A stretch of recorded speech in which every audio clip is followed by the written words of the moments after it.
getting late on a cool fall night in 1974, as a young couple walked the campus of Stanford University in California. 19-year-old Arliss Perry held the hand of her husband, Bruce Perry, as the two strolled along, making idle chit-chat about each of their days. Both Arliss and Bruce were from Bismarck, North Dakota, where they were high school sweethearts. And 1 year earlier, the couple maintained a long-distance relationship, with Bruce heading out to Stanford to begin his pre-med program, while Arliss stayed back in Bismarck. It was a difficult period, and although they seemed to manage just fine, as Bruce's sophomore year approached, the two decided that they didn't want to go through it again. So, in August of 1974, Arliss and Bruce got married, which was a decision that Arliss's family wasn't too keen on, considering how young they were and how far away California was from North Dakota, but it was also one they quickly grew to accept as they knew how happy Bruce made her. Just 2 weeks after tying the knot, the couple loaded up their belongings and made the big move out to California together. And within 6 weeks, Bruce's sophomore year got underway, and Arliss secured a job as a receptionist at a local law firm, so it seemed like they were settling in without much trouble. It was after 11 o'clock as the two finally made it across campus to check a mailbox on the night of October 12th, but as they did, the tone of the conversation changed. It's unclear how they got onto the subject or what exactly sparked their disagreement, but Arliss and Bruce began to bicker about checking the tire pressure on their vehicle, much so that she needed some time to cool off. And because she was devoutly religious, she told Bruce that she was going to go to the Stanford Memorial Church on campus to pray for a little while. So, in a huff, the two parted ways as Arliss walked toward the church, and Bruce made his way toward home. Around 11:30, Arliss arrived at the church and opened the doors to enter.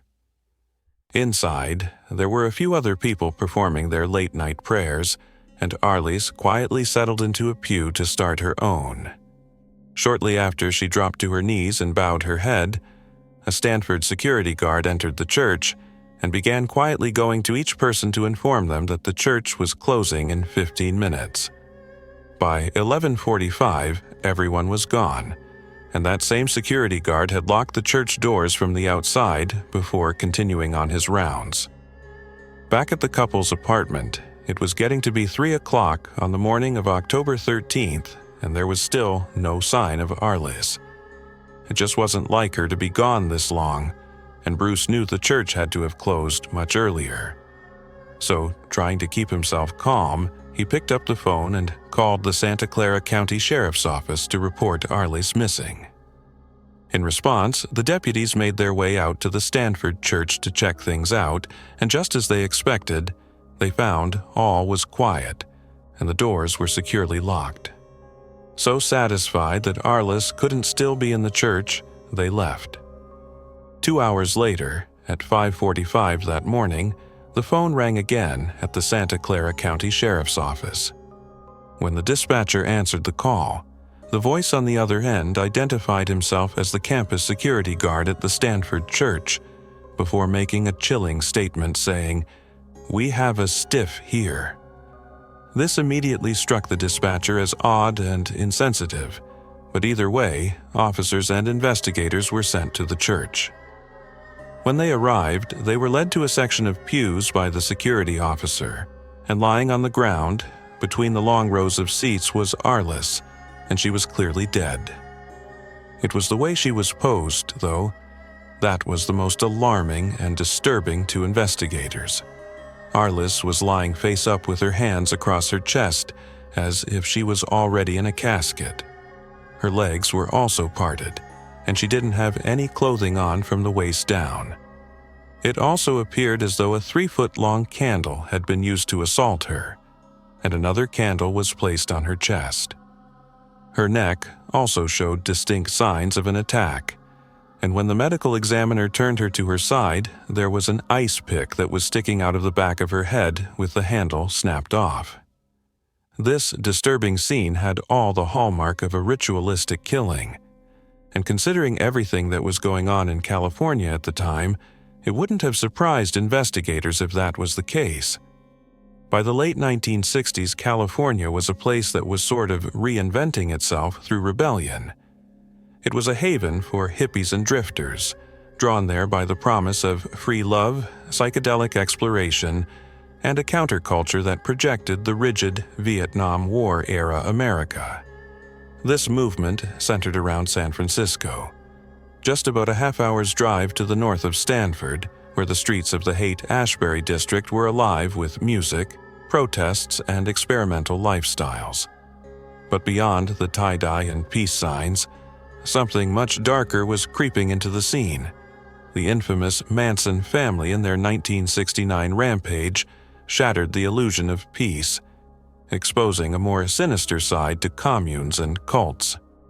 Soon, the family's brutal murders of actress and model Sharon Tate and others seemed less like an isolated incident of evil and more like an omen of what was to come. By the early 1970s, California had a new reputation as a hunting ground for serial offenders.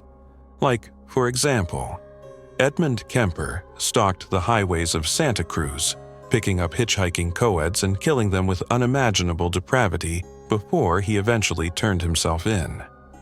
Simultaneously, Herbert Mullen's paranoid delusions convinced him that murdering strangers would help prevent earthquakes. And maybe more infamously, the Zodiac Killer kept the San Francisco Bay Area in terror by taunting police with letters and ciphers, and that's just to name a few. So the contrast between the optimism of the 1960s and the paranoia of the 1970s was stark. It was like California had transformed from a symbol of freedom to a place of humanity's worst. And Stanford wasn't immune to this disturbing trend. In February of 1973, the body of a 21-year-old graduate was found in the foothills above the Stanford campus. Then, later that year, a 20-year-old physics student was last seen working late in a lab before his body was found with 1974. A 21-year-old woman was found killed and assaulted just west of Interstate 280, and now Arliss was among them. And investigators couldn't help but believe several stab wounds in front of the school's library. Then the following year, Arliss was among them, and investigators couldn't help but believe Stanford might be home to its own repeat offender. As with all murder investigations, detectives first began by taking a hard look at Bruce, who was as cooperative as he was distraught. While DNA as a forensic tool was still well into the future, Bruce willingly gave police a sample to keep with the case file, and nothing about his alibi was seen as suspicious. So, early on, he was ruled out as a suspect. Police also initially entertained the possibility that Arliss was the victim of a random intruder in the church, but based on their conversations with the security guard, they determined that the killer had to have some knowledge of the church and its schedule in order to evade detection. Unfortunately, from there, the investigation went nowhere and left detectives grasping at straws. So next, a specialist with the FBI was brought in to create a profile of the possible murderer and painted a picture of what characteristics investigators should be looking for. And according to that profile, the killer was supposedly between the ages of 17 and 22 years old, someone who had kept a detailed diary of his crimes, and someone who would have taken something from the crimes, seen as a memento. But while Arliss's glasses were indeed missing, this wasn't the only evidence police had to work with. Forensics found that a kneeling pillow located near Arliss' body had bodily fluid on it, and a partial palm print was then taken from one of the candles used to defile her. Analysis of the print then determined that it didn't match Bruce or any of the others known to be inside the church at the time. When Arliss was there praying, there were 5 other people inside. 4 have been identified, but 1 was never found. A passerby came forward to claim that he had seen a young man leaving the church around midnight, standing about 5'10" with a medium build and sandy-colored hair. But the lead was unfortunately a dead end. This left just one person who caught the attention of investigators early on, which was the security guard. In his late 20s at the time, Steve Crawford had just gotten out of the Air Force when he took the position as a Stanford campus officer. According to Steve, on the night of Arliss's murder, he locked the doors of the church when he believed everyone had left. Then, around 2 a.m., he said he came back by the church to tug at the outside doors to ensure they were locked before continuing on his rounds. When he came back around 5:45 to unlock the doors for the day, however, he said he found that one of the doors on the west side of the church was apparently forced open from the inside. But while Steve was forthcoming enough, there was just something off about him that investigators couldn't put their finger on. They would come to find out that he actually didn't come back to the church at 2 a.m. as part of his routine checks. But since this part of the event that night was so insignificant, police found it strange that he'd lie about it. And if he saw a reason to lie about this, what else might Steve be hiding from them? Sadly, the answer to this question, and much more about the murder of Arliss, would remain concealed for decades. Because although there is reason to find Steve suspicious, investigators didn't have nearly enough evidence to merit an arrest, much less a conviction. Even the palm print found on one of the altar candles didn't come back as a match for him, and from there, the case grew cold. Over the years, a cold case unit from the sheriff's office would occasionally dig the case back up and take a look at the evidence with fresh eyes, only to find nothing that could push them forward toward any conclusion. It wouldn't be until 2016 when a discovery was made that would blow the case wide open, when a cold case investigator was going through the evidence as DNA testing had become much more advanced and sensitive. Hoping to uncover a new lead, the investigator was looking for anything that could be sampled when he came across a pair of pants. They were labeled as the pants Arliss was wearing the night she was killed, but there was simply no way that could have been the case. They were far too big for her. It was then realized that the evidence had been mislabeled, and the pants marked as belonging to Arliss were actually Bruce's. When the error was discovered, the actual pants Arliss was wearing that night were found and analyzed by DNA experts who found bodily fluid on them. And these results came back as a match for Steve. A clearer picture of what might have happened to Arliss then took shape from there. As investigators focused in on Steve, who was now in his 70s, they learned about a potential motive that could have led him to killing Arliss. When he started working for the Stanford Department of Public Safety in 1971, officers were allowed to carry guns, but then a new police chief came in the following year and shook things up. After taking a look at the department's officers and policies, he concluded that many of his personnel were not qualified to carry firearms. So to remedy this, he had an entire department reapply for their jobs, and in the end, about 3/4 of the officers were found to be deficient in proper firearms training, and Steve was among them. As a concession to these officers, the chief allowed them to remain on the force as unarmed security guards. Steve was apparently unreasonably bitter about this change, but despite it, he decided to continue doing the job.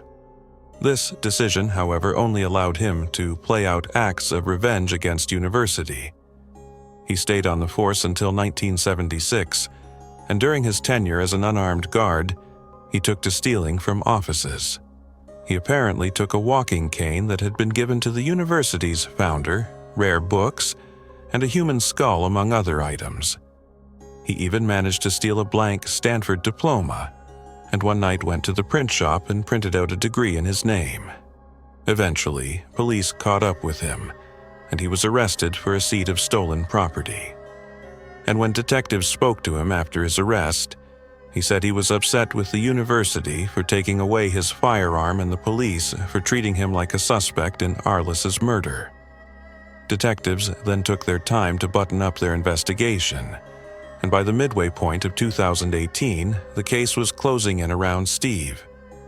To that point, he had been living the life of a man who had gotten away with murder, but it was finally coming to an end.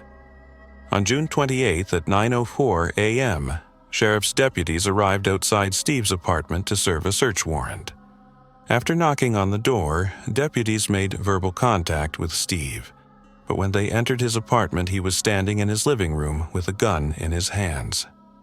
Deputies immediately retreated and believed they were about to have a lengthy standoff with Steve, but that wasn't what happened. No sooner did deputies leave the apartment when they heard a single gunshot from inside. Steve had taken things into his own hands before anyone would have a chance to learn about why he killed Arliss, or if there were any other victims in the past. This was a stunning inclusion to a case that had spanned more than 40 years. In the end, the case was closed with Steve as the murderer police had long sought. The only potential reason for ending the 19-year-old's life was to get back at an institution that had taken his gun away, and he was never connected to any other murders in the area.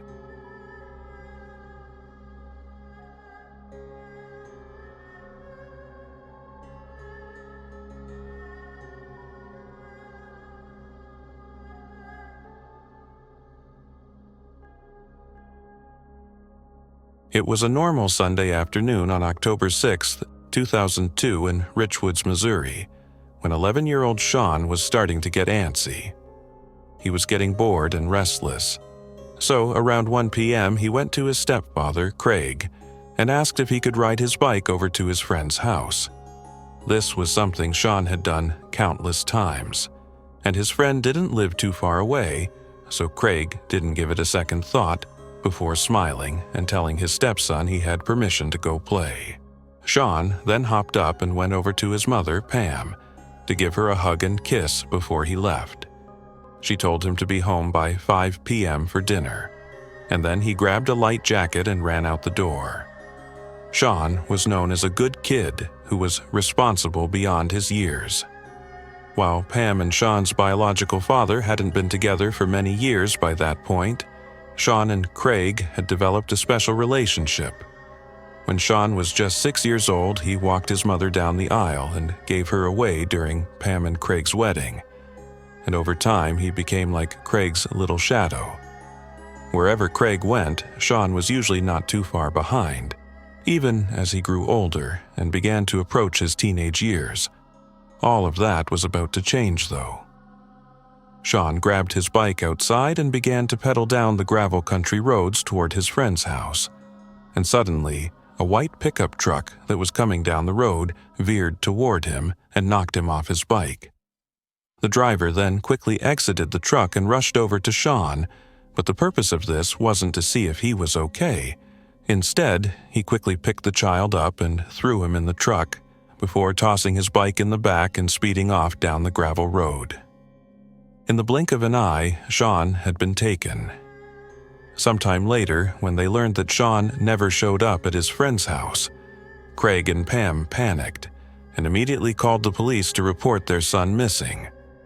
Within hours of his disappearance, the town of Richwoods was crawling with sheriff's deputies and volunteers, hoping to find some sign of the young boy along the route he would have taken that day.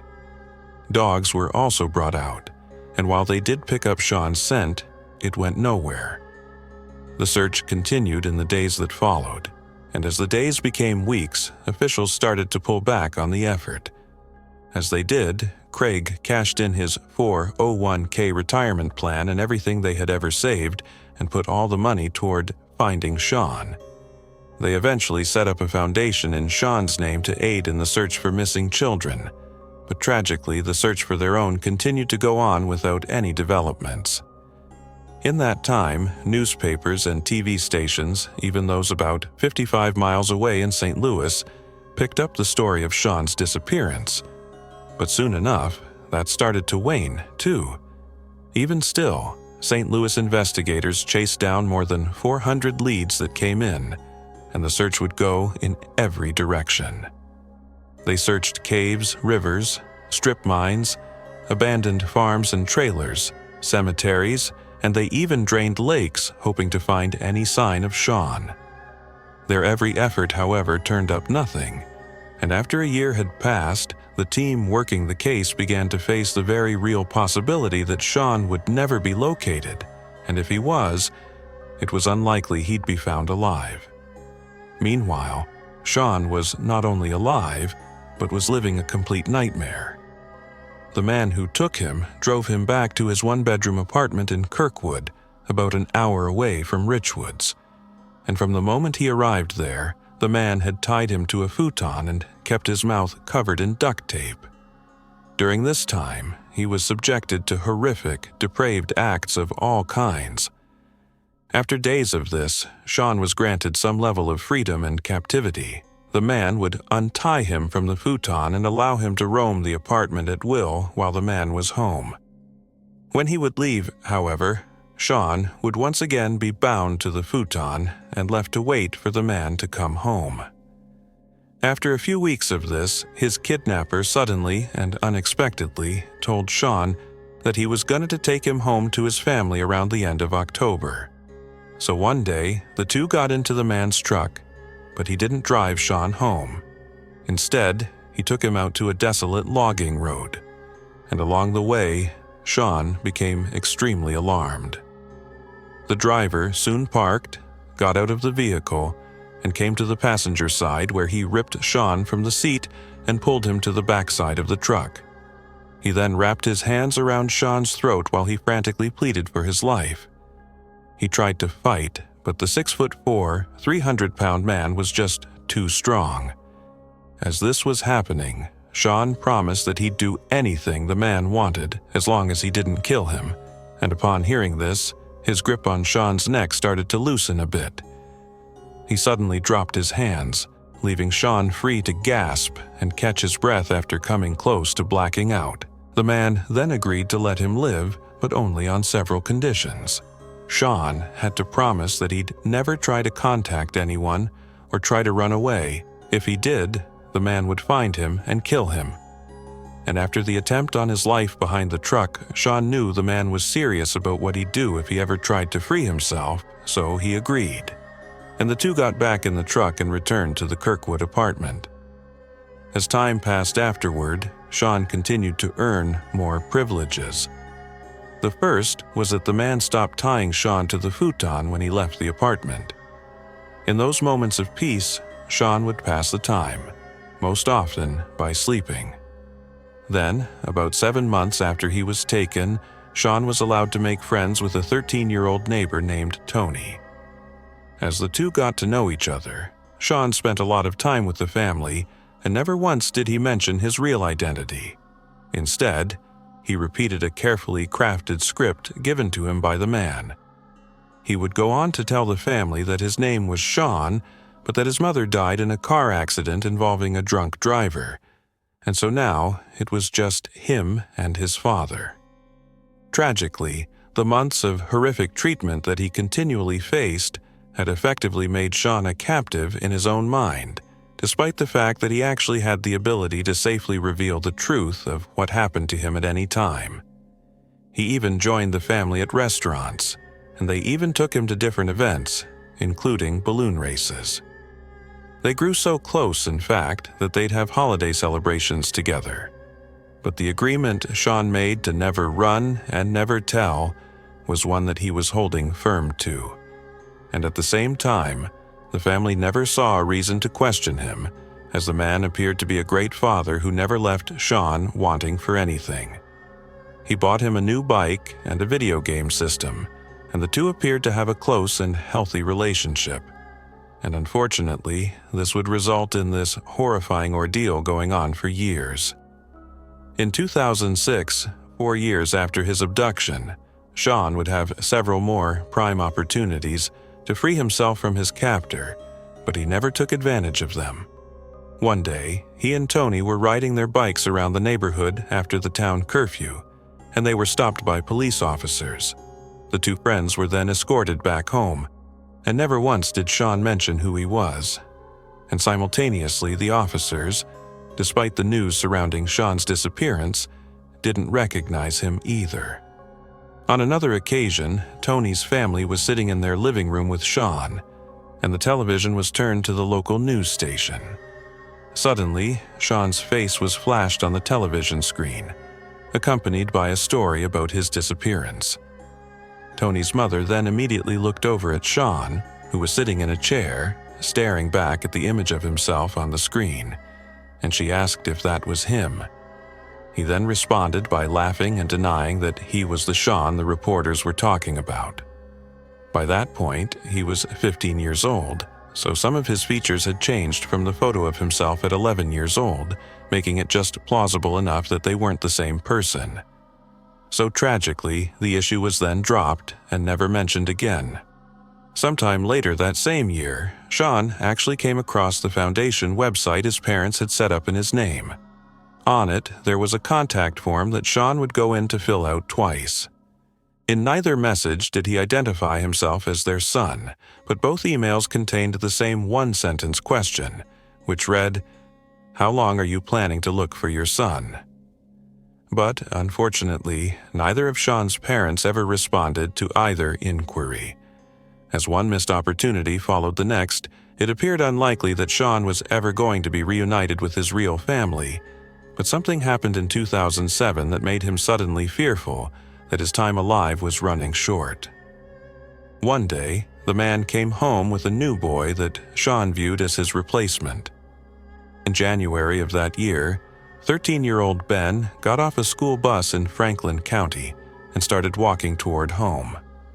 A 15-year-old classmate named Mitch got off at the same stop and started walking in the opposite direction, but he whipped back around when he suddenly heard the squealing of car tires. When he did, he saw a white pickup truck speeding away from where Ben was just walking. And as soon as he got home, he told his parents about what he saw, and they notified Ben's family, who called the police immediately. Just like in the case of Sean's disappearance, a thorough search ensued, but there was no sign of Ben. What police did find, however, were perfectly preserved tire tracks on the gravel road, believed to be from the pickup truck that took him. Casts of the tracks were then made, but police had no idea at Thames that Ben's disappearance was about to break the case of Sean's disappearance wide open. As the search for Ben was getting underway, investigators met up with Mitch to get as much information from him about what he saw as they could, and what they ended up getting was, much more than they hoped for. So much, in fact, that they initially didn't believe him. In the course of a split second, Mitch had somehow managed to ascertain that the truck was a Nissan with a camper top, an elongated window down the side, and a 2-inch trailer hitch. He also said that there was rust and dirt all over the fender. Incredibly, about the only thing that Mitch didn't get was the truck's license plate. FBI agents who sat in on the interview were stunned by what Mitch was telling them.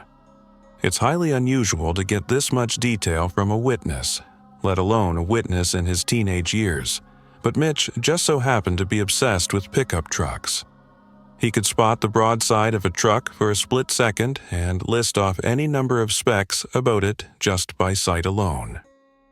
Mitch was so sure of what he saw, and he convinced police that everything he told them was accurate, which instilled a lot of confidence in authorities. So, as soon as they had the details down, officials released an all-points bulletin, or APB, out to the entire state of Missouri, asking officers and the public to be on the lookout for any vehicle matching the description. And just a couple of days after Ben was taken, the news was running a story about the disappearance, as a pizza shop owner stared at the TV screen during a lull in work.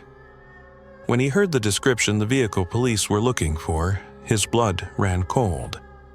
He turned to look outside the pizzeria, and there it was, the white Nissan truck with a camper top and trailer hitch.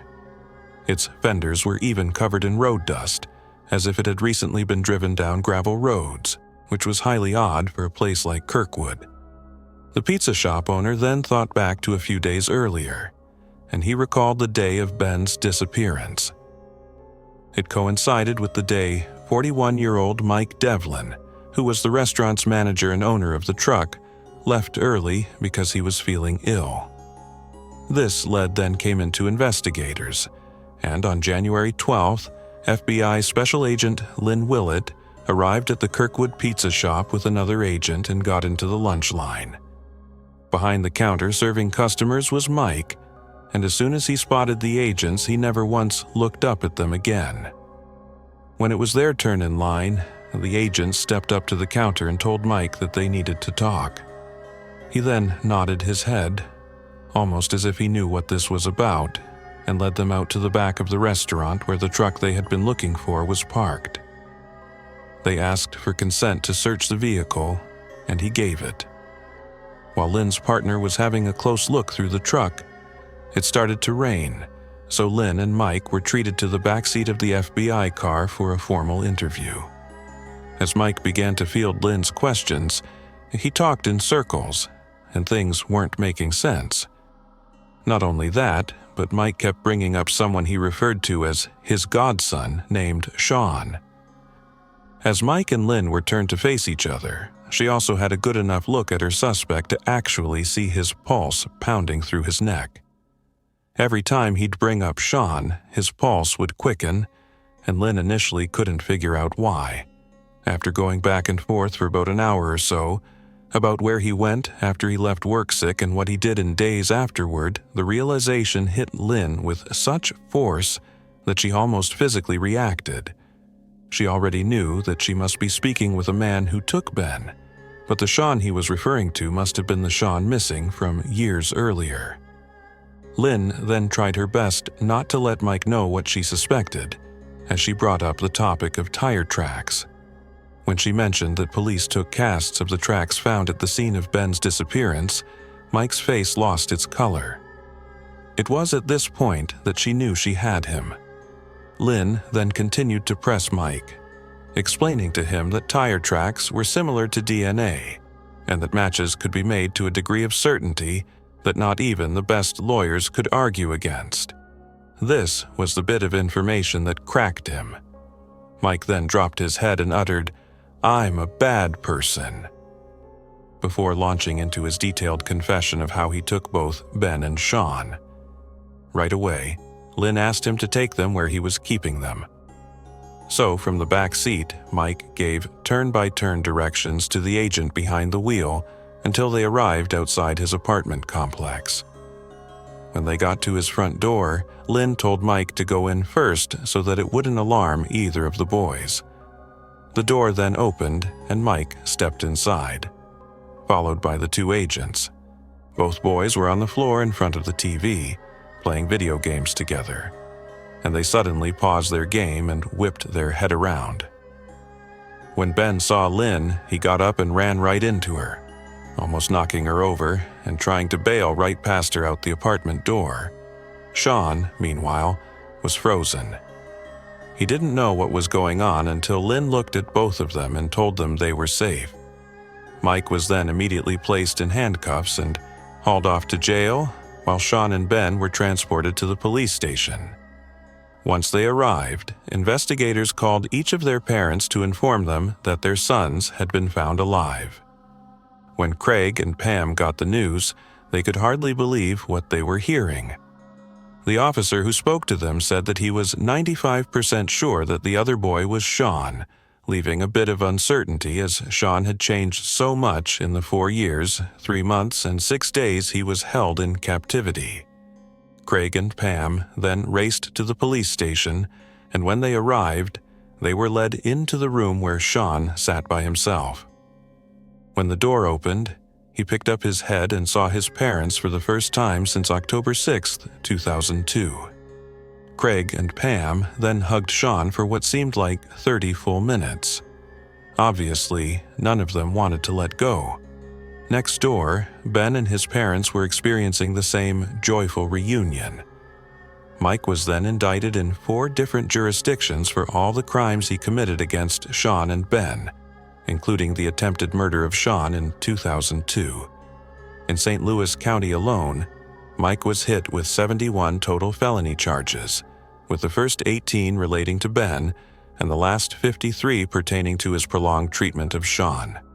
He initially pleaded not guilty, but on October 6, 2007, 5 years to the day of Sean being taken, the prosecution announced that Mike would plead guilty after he learned that police recovered photos and videotapes from his apartment. For his crimes, Mike received 74 life sentences and an additional term of 2,020 years, for a total sentence of 4,240 years. The first time he'll be eligible for parole, Mike would have to be 100 years old.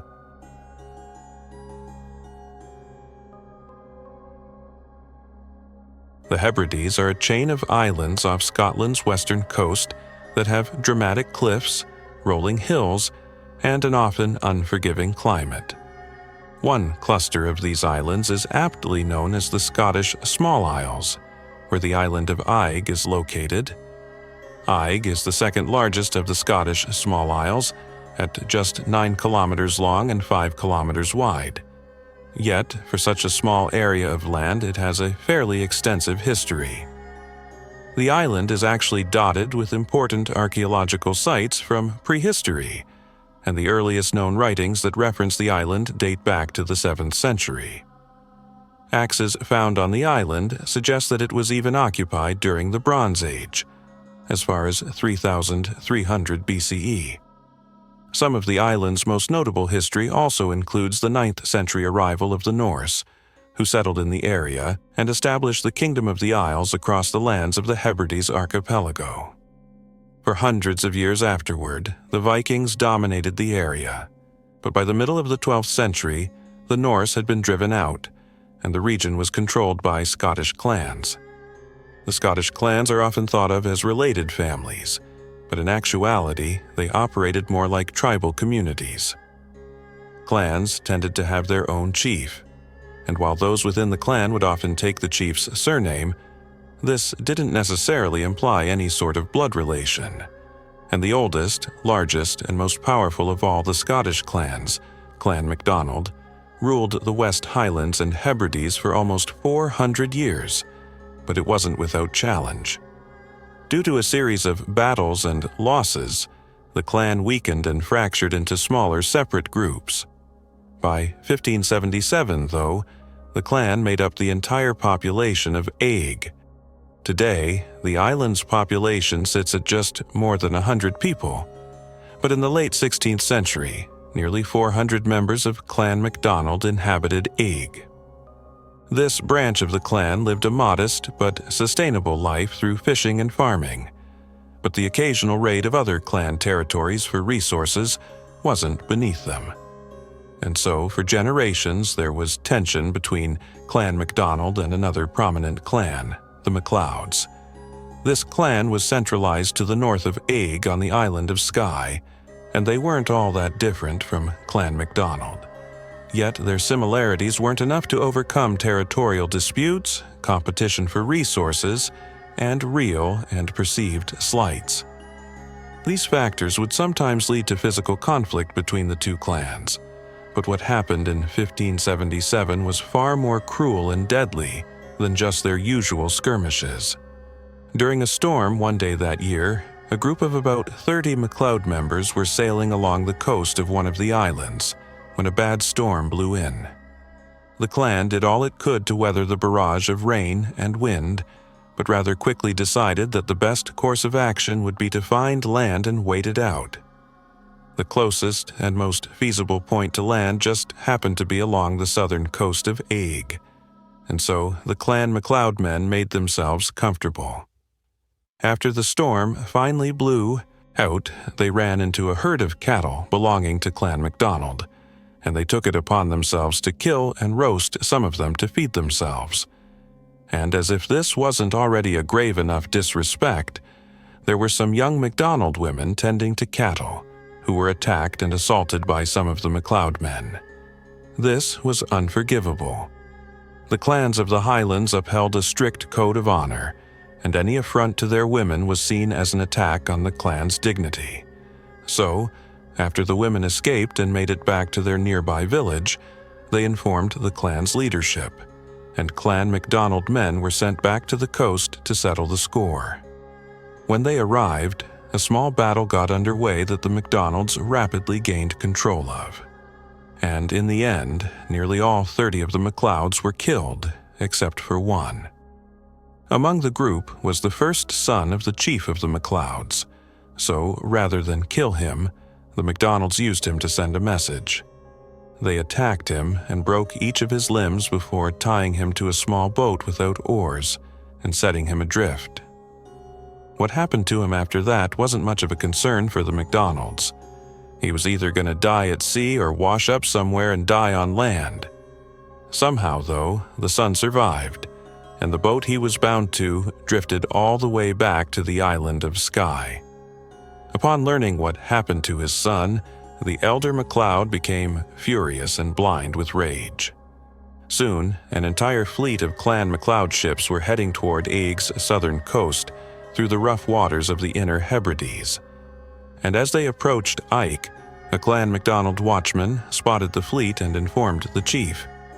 In the watchman's estimation, Clan MacDonald was greatly outnumbered, so word was spread throughout the entire island to flee to a secluded cave where the entire population could hide. This cave is known as the Cave of Francis, but it would soon earn a new name. The entrance was little more than a narrow opening behind a waterfall with a long, tight corridor that led to a main interior room that's about 60 meters long and about 6 meters wide. As Eig's inhabitants piled in, they became more and more crammed together, but they managed to fit about 395 men, women, and children inside the cave. When Clan MacLeod landed on the south coast of the island and disembarked their ships, they were confused by where everyone was.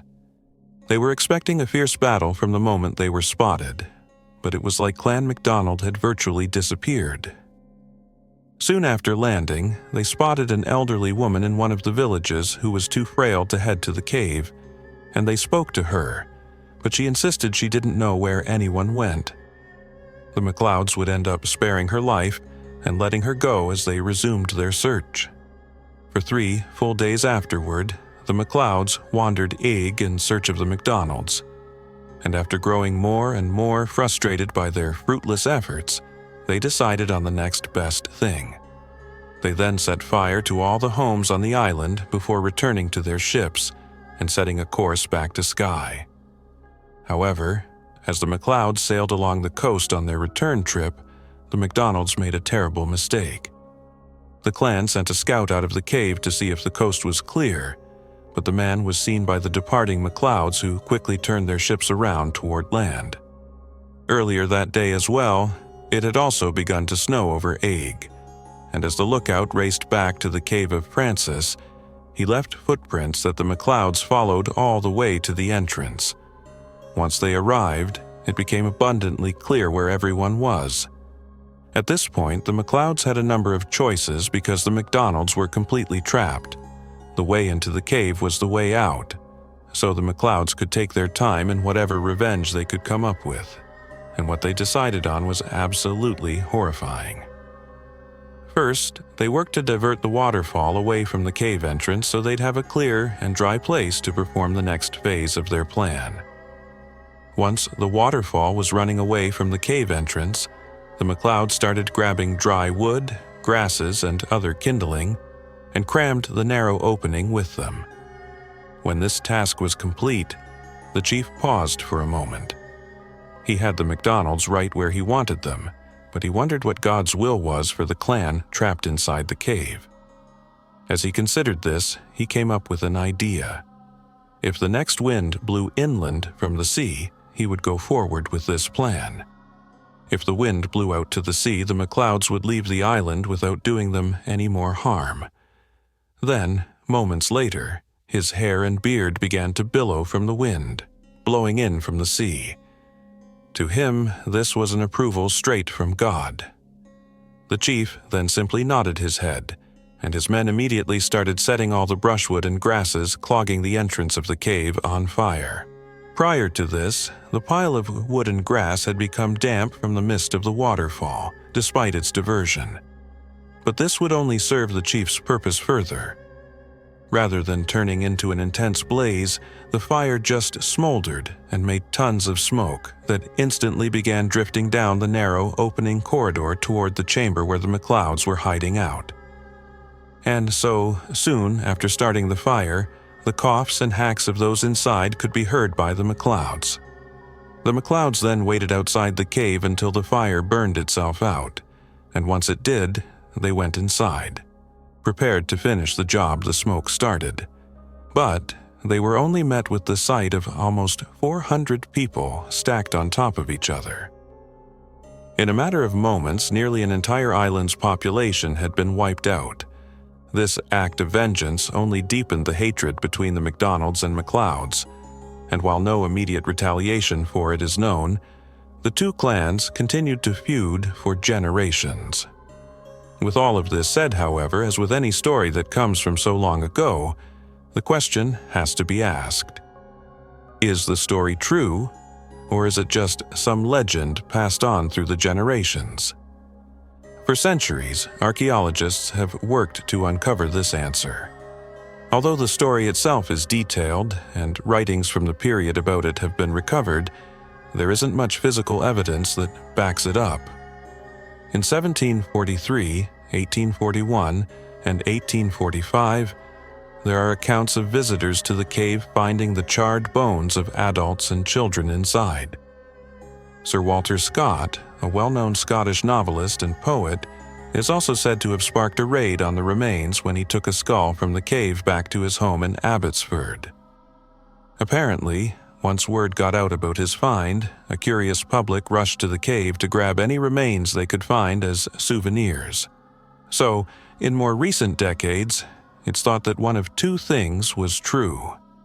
Either the event really did happen, and hundreds of years of pillaging remains from inside have left the cave largely devoid of evidence, or it never actually happened, which would explain the absence of remains. However, all of this would change in October of 2016, when tourists to the Cave of Francis stumbled upon an old set of remains. Archaeologists then traveled to the site and began the careful process of recovering the bones, finding 53 in total. Initial analysis of the remains had archaeologists in agreement that the bones belonged to one 16-year-old individual. But then further tests were done, including the all-important task of radiocarbon dating them. The remains from the Cave of Francis were then determined to have been from between the years 1430 and 1630, putting them within the neighborhood of the 1577 attack. And maybe even more interesting is that further analysis determined that the 53 bones recovered belonged to 3 individuals: 2 children around the age of 9 or 10, and 1 adult. This 2016 recovery of the remains and the results of the test are the first significant modern-day evidence that the story could have some merit. Questions obviously still remain, however, as it's possible the remains ended up in the cave for some other reason. So, the Cave of Francis is still open to the public today, but it's become more commonly known by its other name, which is Scotland's Massacre Cave.